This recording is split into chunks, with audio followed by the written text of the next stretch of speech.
Hola a todos, un cordial saludo. Soy Juan David Pertús Peinado, estudiante de Sociología de la Universidad Nacional Abierta y a Distancia del curso Ruralidad y Transformación Social. Y en la fase 2 pretenderé dar una visión general de las nociones de lo rural y lo urbano, teniendo en cuenta que las ciudades en la actualidad son reflejos de costumbres antiquísimas, heredadas de las dinámicas rurales y a la vez las zonas rurales se han nutrido de los avances que se gestan en las ciudades, siendo estas últimas las encargadas de responder a las necesidades que surgen en toda una región. Igualmente expondré un poco el origen de los latifundios y minifundios. Quiero empezar por el tema del latifundio y minifundio en Colombia. El minifundio es una pequeña extensión de tierra donde se desarrolla una actividad agrícola o ganadera. Lo contrario es el latifundio, que es de mayor extensión. El minifundio se caracteriza por contar con pocas hectáreas de tierras. Para sustentar lo anterior, tocaré un tema muy puntual como los atropellos a los derechos humanos en las zonas rurales, situaciones que van desde la desterritorialización por parte de los grandes hacendados y propietarios del agro.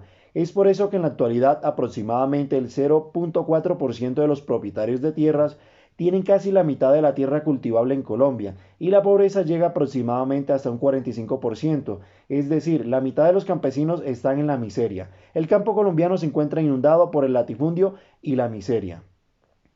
La mayoría de latifundistas en nuestro país han empleado para tal acción ejércitos privados y fuerzas regulares e irregulares, con el fin de desocupar las tierras más fértiles y coger los ríos más representativos de la región para así poder implementar una economía agroindustrial extensiva, basada en los monocultivos de cañas, de azúcar, cacao, café, banano y asimismo otras clases de cultivos que son a gran escala, obteniendo con esto las condiciones idóneas para la entrega de concesiones a empresas nacionales e internacionales, o sea, en pocas palabras, lo que conocemos como multinacionales, para la explotación de territorios. Estas empresas llegan y se llevan los recursos del subsuelo, sus bosques, faunas y flora, en general, sus riquezas ambientales y por supuesto el aprovechamiento de la mano de obra barata de la población más pobre. Colombia es un proceso formativo como nación. Ha desarrollado históricamente una serie de características que explican los comportamientos culturales, socioeconómicos y políticos desde los que se han planteado desafíos a la investigación académica, que buscan explicar el comportamiento económico y del subdesarrollo de la región. El desarrollo rural no ha sido la excepción. Colombia entró a la modernización sin haber resuelto el problema agrario porque siempre pensó que el país era más urbano que rural. Según mi opinión, se debió al urbanismo moderno, ya que esto surgió en el siglo XIX para construir la ciudad nueva o la transformación de la ciudad existente, el cual la política ideológica era que se necesitaba de un plan de transformación o de desarrollo, reconociendo la importancia del papel de la ciudad como promotora y generadora de su propio futuro y su universo económico. Entonces, construye un modelo de desarrollo que conlleva el fracaso del mundo rural, rindiéndole más culto al mercado que al Estado, lo cual amplió las brechas entre lo urbano y lo rural, preservando su orden social injusto, que no ha cambiado por falta de decisiones políticas y de una visión de largo alcance sobre lo rural y su papel estratégico en el desarrollo. Concepto de desarrollo rural.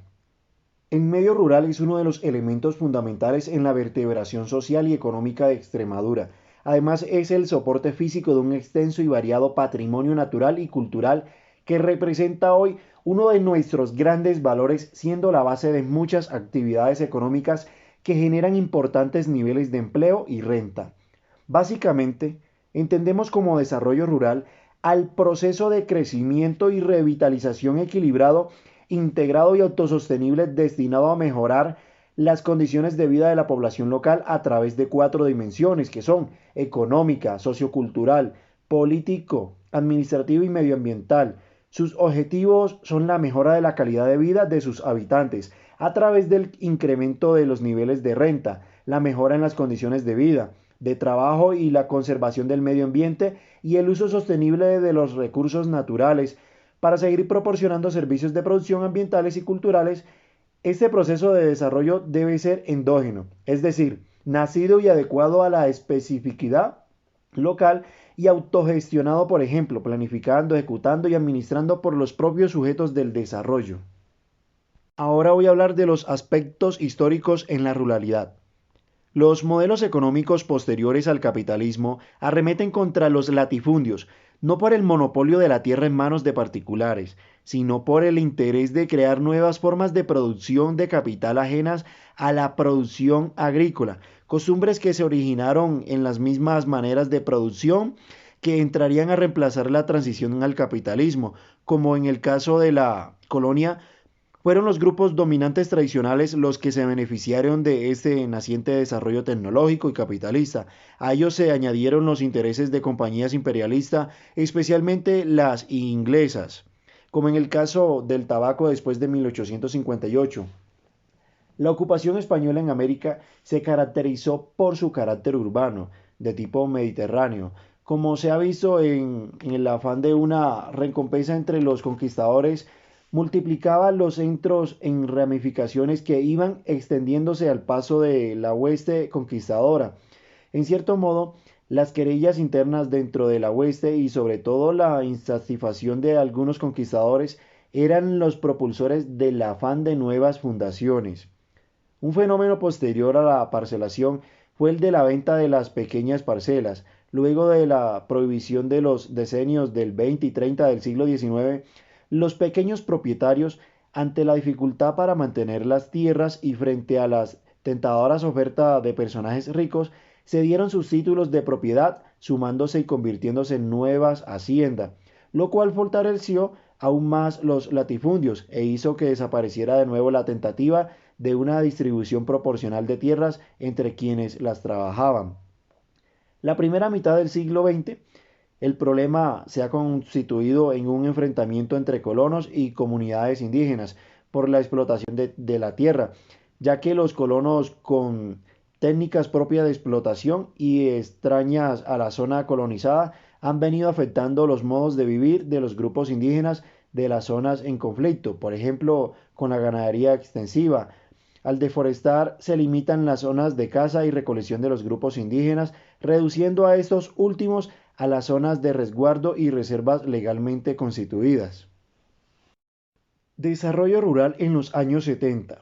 A partir de los años 70 empieza a hablarse de desarrollo rural integrado, que se considera como intersectorial o integrador de las políticas sectoriales en una estrategia común, no tratándose ya de un desarrollo económico únicamente, sino que trata de mejorar el nivel de vida y el bienestar de las poblaciones rurales y que abarca las siguientes características. Enfoque intersectorial con base territorial, enfoque descentralizado de dichas políticas, incremento de la importancia de la participación social en las decisiones locales, rechazo a admitir la agricultura como el único posible eje y motor del desarrollo de las sociedades rurales, estrategias de crecimiento con equidad, atención especial a las necesidades básicas en las zonas rurales de los países en desarrollo, intento de basar el desarrollo en el uso y puesta en valor de los recursos locales, tanto humanos como materiales. Otras tendencias empiezan a hablar de desarrollo rural a finales de los años 70-80, cuando se empieza a tomar conciencia de los problemas que afectan a las zonas rurales y comienzan a desarrollarse políticas y estrategias diferentes, entre las que se encuentran las bases del desarrollo rural. El desarrollo rural en los años 90, a partir de los años 90, el concepto de desarrollo rural se le asocia al concepto de renacimiento del mundo rural, a través del cual se pretende luchar contra el declive de las áreas rurales, lograr una repoblación y por lo tanto una reestructuración social y económica con los objetivos siguientes: mejorar la calidad de vida de la población en los espacios rurales, crear un empleo más estable, productivo y remunerado y socialmente satisfactorio para la población rural a través de la especialización y diversificación de las actividades económicas, mantener la densidad óptima de población o mantenimiento de la población en medio rural, una mayor participación de la población rural en la toma de decisiones en relación con el desarrollo y su bienestar, regenerar y dinamizar el tejido socioeconómico, así como mejorar el acceso a la medida de producción, ordenar, conservar y proteger el medio ambiente, conseguir una mayor unión entre los espacios urbanos y los espacios rurales. Los objetivos del desarrollo sostenible lanzado en 2015 dan a lo rural una prioridad. Las instituciones gubernamentales que manejan los recursos destinados al agro son en general instituciones extractivas e inoperantes que se encargan de equipar las inversiones estatales en las comunidades rurales, desangran los recursos públicos y sumen el sector en crisis aún más profunda. Por esto se presenta la necesidad de un redireccionamiento de esas instituciones que las haga contributiva a los procesos que se adelantan desde el desarrollo y el gobierno nacional. No se trata de profundizar en la conducta paternalista que ha mediado las relaciones entre el gobierno y la población rural. Por el contrario, los dos actores deben propender a identificar su autonomía para así lograr llevar a cabo planes de mejoramiento que en realidad cumplan los propósitos de cada uno, que al final tenderán a ser los mismos en el momento en el que el gobierno comprenda que el desarrollo económico no es el camino para lograr un desarrollo rural integral. Según la FAO, Organización de las Naciones Unidas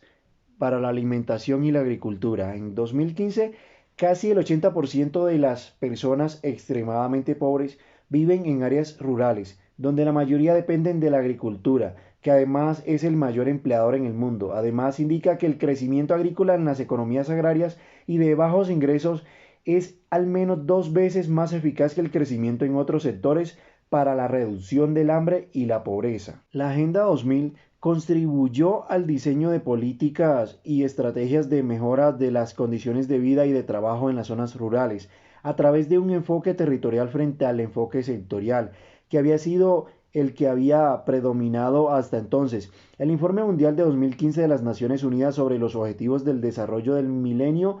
muestra que las desigualdades entre zonas urbanas y rurales siguen siendo pronunciadas principalmente en lo que respecta al acceso del agua potable y a las instalaciones sanitarias. Aquí observamos el cuadro donde se muestran los principales efectos del sistema neoliberal,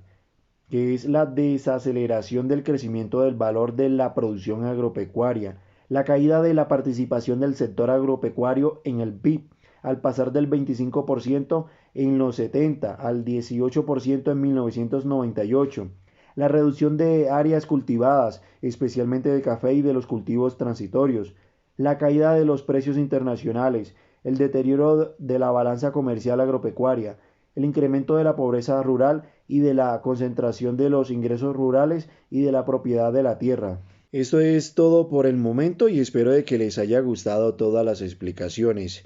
Recuerden que quien les habló fue Juan David Pertús, estudiante de Sociología de la Universidad Nacional Abierta y a Distancia del curso Ruralidad y Transformación Social en la fase 2.